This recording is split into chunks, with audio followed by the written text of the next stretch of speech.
नमस्कार, फाइटर समाचार में आपका स्वागत है। पेश आज 9 मार्च शाम 4 बजे राजस्थान की खास खबरें। अहमदाबाद के मोदी स्टेडियम की गूंज और टीम इंडिया की धमाकेदार जीत ने टी20 वर्ल्ड कप के इतिहास में नया स्वर्णिम अध्याय रच दिया। भारत के 256 रनों के पहाड़ जैसे लक्ष्य के सामने न्यूजीलैंड की पूरी टीम 19 ओवर में 159 रनों पर ही ढह गई। भारत ने 97 रनों से न्यूजीलैंड को शिकस्त दी। इसी के साथ भारत अपना टी20 वर्ल्ड कप खिताब बचाने वाली दुनिया की पहली टीम बन गई है। भारत का टी20 क्रिकेट में ये तीसरा वर्ल्ड कप है। यह किसी भी देश द्वारा जीते गए सबसे अधिक टी20 वर्ल्ड कप खिताब है। भारत ने इंग्लैंड और वेस्ट इंडीज को पीछे छोड़ दिया। भारत का 255/5 का स्कोर टी20 वर्ल्ड कप इतिहास का तीसरा सबसे बड़ा स्कोर भी बन गया। श्रीलंका 260 रनों के साथ टॉप पर है। भारत के जिम्बाब्वे के खिलाफ 256 रन दूसरे पर हैं।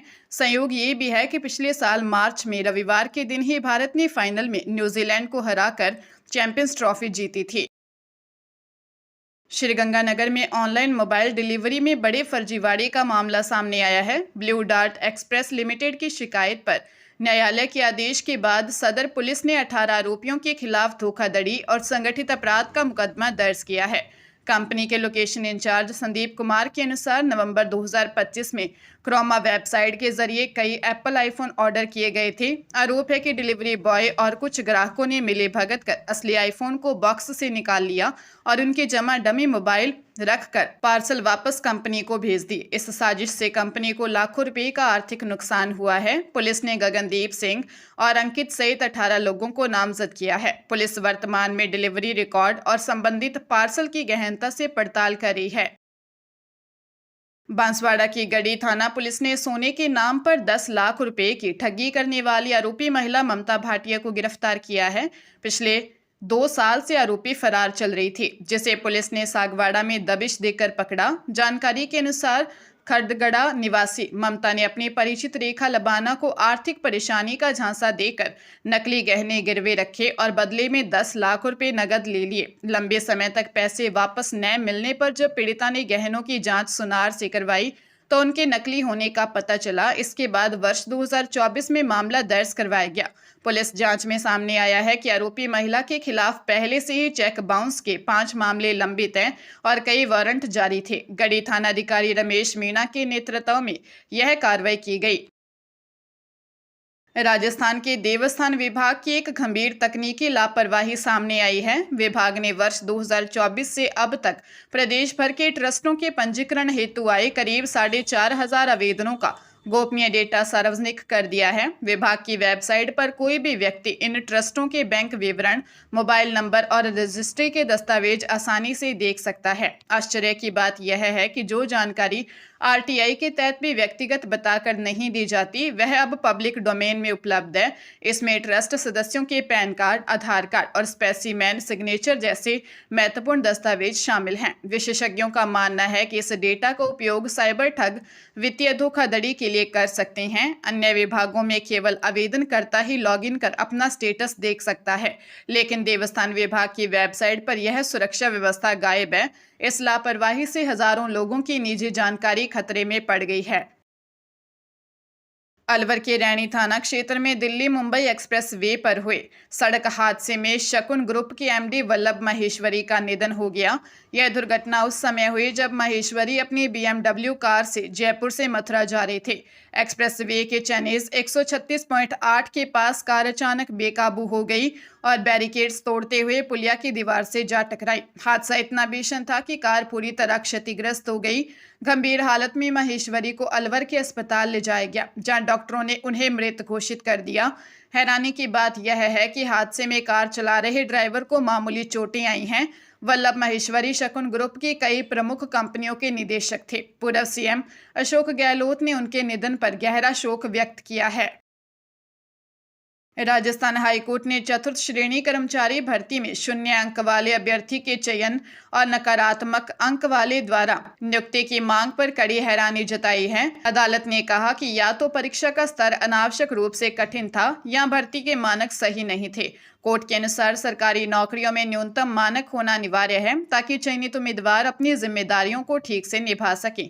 अदालत ने स्पष्ट किया कि लगभग शून्य या माइनस अंक पाने वाले किसी भी व्यक्ति को जिम्मेदारी के लिए उपयुक्त नहीं माना जा सकता। राज्य सरकार आरक्षित वर्गों के लिए भी न्यूनतम योग्यता अंक तय करने के लिए जिम्मेदार है। सरकार इस मामले में कोई संतोषजनक स्पष्टीकरण नहीं दे पाई कि आखिर पासिंग मार्क्स क्यों निर्धारित नहीं किए गए। मामले की गंभीरता को देखते हुए कोर्ट ने अतिरिक्त महाधिवक्ता को संबंधित विभाग के प्रमुख सचिव का हल्फनामा पेश करने का निर्देश दिया है। इसमें भविष्य में ऐसी स्थितियों से बचने के उपायों की जानकारी मांगी गई है। पंजाब के तरनतारन में संदिग्ध परिस्थितियों में भाई बहन की मौत हो गई। डीएसपी वाली गली के निवासी विशाल के 6 वर्षीय बेटे आरव और 9 वर्षीय बेटी दानिका ने बाजार से लाए गए मोमोज और चाप खाए थे। इसके कुछ देर बाद दोनों बच्चों को उल्टियां होने लगी। परिजनों ने सामान्य समस्या समझकर उन्हें घर में रखी दवा दी और बच्चे सो गए। सुबह जब माता पिता ने बच्चों को उठाया तो वे बेसुध मिले। अस्पताल ले जाने पर डॉक्टरों ने दोनों को मृत घोषित कर दिया। घर के इकलौते 2 बच्चों के एक साथ मौत से पूरे इलाके में मातम पसरा है। पुलिस ने परिजनों के बयान के आधार पर मोमोज बेचने वाले रेहड़ी संचालक को हिरासत में लेकर पूछताछ शुरू कर दी है। शवों का पोस्टमार्टम के लिए भेजा गया है। पुलिस का कहना है कि रिपोर्ट आने के बाद ही मौत के सही कारणों का खुलासा हो सकेगा। एनटीए ने नीट यूजी परीक्षा के लिए आवेदन की अंतिम तिथि बढ़ा दी है। अब अभ्यर्थी 11 मार्च तक आवेदन कर सकते हैं। इससे पहले अंतिम तिथि 8 मार्च निर्धारित थी। जो छात्र तकनीकी कारणों से फॉर्म नहीं भर पाए थे उनके लिए यह बड़ी राहत है। उम्मीदवार 11 मार्च रात 9 बजे तक आवेदन फॉर्म जमा कर सकते हैं और फीस का भुगतान रात 11:50 तक किया जा सकता है। आवेदन की प्रक्रिया केवल आधिकारिक वेबसाइट neet.nta.nic.in पर ही पूरी होगी। अधिकारियों ने स्पष्ट किया है कि इसके बाद तारीख आगे नहीं बढ़ाई जाएगी। अंतिम तिथि बढ़ाने का मुख्य कारण सर्वर में आई तकनीकी समस्या थी। वेबसाइट पर भारी ट्रैफिक के कारण छात्रों को लॉगिन करने में परेशानी हो रही थी और सर्वर क्रैश हो गया था। छात्रों ने सोशल मीडिया पर अपनी समस्या साझा की थी, जिसके बाद एनटीए ने यह निर्णय लिया ताकि किसी का साल खराब न हो। हरियाणा के सिरसा के डबवाली में एक महिला की हत्या के मामले में पुलिस ने आरोपी प्रेमी विक्रम को गिरफ्तार कर लिया है।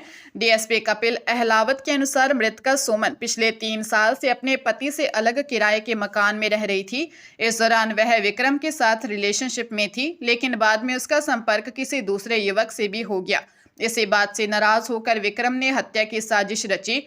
विक्रम सुमन के घर पहुंचा और उसके 11 वर्षीय बेटे को 100 रुपये देकर बाहर भेज दिया। इसके बाद दूसरे युवक को लेकर दोनों में विवाद हुआ और गुस्से में विक्रम ने सुमन पर वार कर दिया, जिससे उसकी मौके पर ही मौत हो गई। घर लौटे बेटे ने जब मां का शव देखा तो शोर मचाया, जिसके बाद पुलिस को सूचना दी गई। पुलिस ने आरोपी को हिरासत में ले लिया है और उसने अपना जुर्म कबूल कर लिया है। जोधपुर की महामंदिर पुलिस ने साइबर ठगी गिरोह के एक सक्रिय सदस्य सुनील को पावटा क्षेत्र से गिरफ्तार किया है। आरोपी मथानिया निवासी है और संगठित गिरोह के लिए कमीशन एजेंट के रूप में कार्य करता था। पुलिस जांच में आरोपी के विभिन्न बैंक खातों से लगभग 9 करोड़ 20 लाख रुपए के अवैध लेन देन का खुलासा हुआ है। आरोपी के पास से 19 सिम कार्ड और 9 डेबिट कार्ड सहित मोबाइल और अन्य दस्तावेज बरामद किए गए हैं। यह गिरोह ऑनलाइन गेमिंग और निवेश के नाम पर लोगों को लालच देकर ठगी करता था। ठगी की रकम को पहले किराए के बैंक खातों में मंगवाया जाता था, फिर आरोपी कैश निकालकर उसे अन्य खातों में जमा कर सफेद धन में बदल देता था। इस नेटवर्क का जाल 11 राज्यों के 32 बैंक खातों तक फैला हुआ है। नागौर जिले के बापोड़ बासनी रोड पर एक मिनी बस पलटने से 15 लोग घायल हो गए। हादसा उस समय हुआ जब बापोड़ से नागौर एक शादी समारोह में जा रहे लोग बासनी पुलिया के पास पहुंचे थे। तभी अचानक सड़क पर आए आवारा पशु को बचाने के प्रयास में बस अनियंत्रित होकर पलट गई। दुर्घटना के बाद स्थानीय लोगों ने बचाव कार्य शुरू किया। घायलों में 5 महिलाएं और बच्चे भी शामिल हैं। इनमें से 10 लोगों को नागौर के JLN अस्पताल और 5 को बासनी अस्पताल ले जाया गया। डॉक्टरों के अनुसार 2 घायलों की स्थिति गंभीर होने के कारण उन्हें हायर सेंटर रेफर किया गया है। सदर पुलिस ने मौके पर पहुंचकर वाहन को सड़क से हटवाया और यातायात सुचारू किया। सभी घायल आपस में रिश्तेदार बताए जा रहे हैं जो विवाह कार्यक्रम में जा रहे थे।